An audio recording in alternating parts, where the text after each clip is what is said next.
In KR, Nightmare World 10 is out, and a new hero has been released. In addition, there's a new Kamazole season out, reorganization of store sales products, and improvements of some heroes. But that's for another video, maybe, because we're going to look at the new hero, Necromancer Girl Noxia. So some basic information to know, the minion's cooldown is about 16 seconds, her basic attack goes through walls, if the monsters are completely overlapped, multiple attacks are possible, but the splash range is very narrow. Only the last stroke of her basic attack has a penetration. The basic attack with the ball is a slow projectile with homing capabilities. Her weapon skill consists of 3 ticks, but in a scenario of a full tick, the condition abnormality will chain after connecting twice, so this weapon skill is very similar to Garon's. Her self-sustain is very good, and the ticking capabilities of her pet is also very good. Though her role is support, she really comes off as a tank.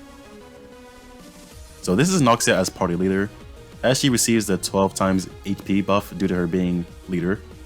The pet also shows some tremendous taking power, but unfortunately, to use her as leader, the linkage is not going to be complete, and I don't really have anything else to highlight, so I'll just let you guys enjoy the gameplay for yourselves.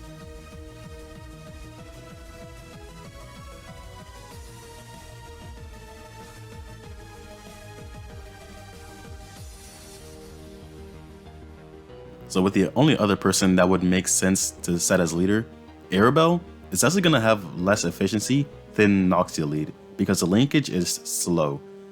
But at least by doing this you can initiate a full chain. Even if Noxia's pet doesn't reap the benefits of the leader's HP boost, it still shows competent taking abilities. Now really you don't even need the extra HP because once the summon dies you'll probably have enough energy to cast it in anyway. That's all for Colosseum. So with the arena, again it's showcasing Mono Dark. So if the summon had crazy movement speed, it would be OP and obnoxious as hell. And it will honestly feel like a 1v2 the entire game. So to compensate, the movement speed of the pet is lower than the heroes. Of course you can summon it again once the situation favors, but the cooldown is really long on that summon, so you're not going to be able to get as tactical as many of you probably thought at first. If the summon was alive in the previous match, it will remain alive in the next one. Since everyone will be wondering, no, Noxia is not Future Princess fodder. She actually does pretty well against her.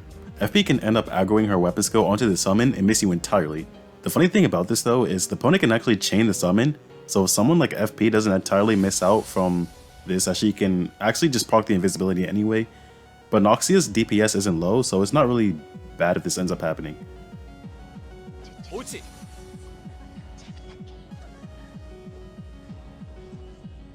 이봐. 야 저거는 크다. 야 저거는 크다. 어이구 저거 진짜 크다. 이거 투사 체류는 다 먹혀 이렇게 피 많이 깠어. 야. All in all, PvP seems to be a very comfortable place for her. Having our first summoning hero makes things very unorthodox for the opponent. She has great self-sustain. I am disappointed to see her not come with a dark buff. While the hero herself has manageable damage, it would have been great to have a party member increase the deal for dark teams that isn't Arabelle. She's not a must-pull character, we haven't had that since Beth.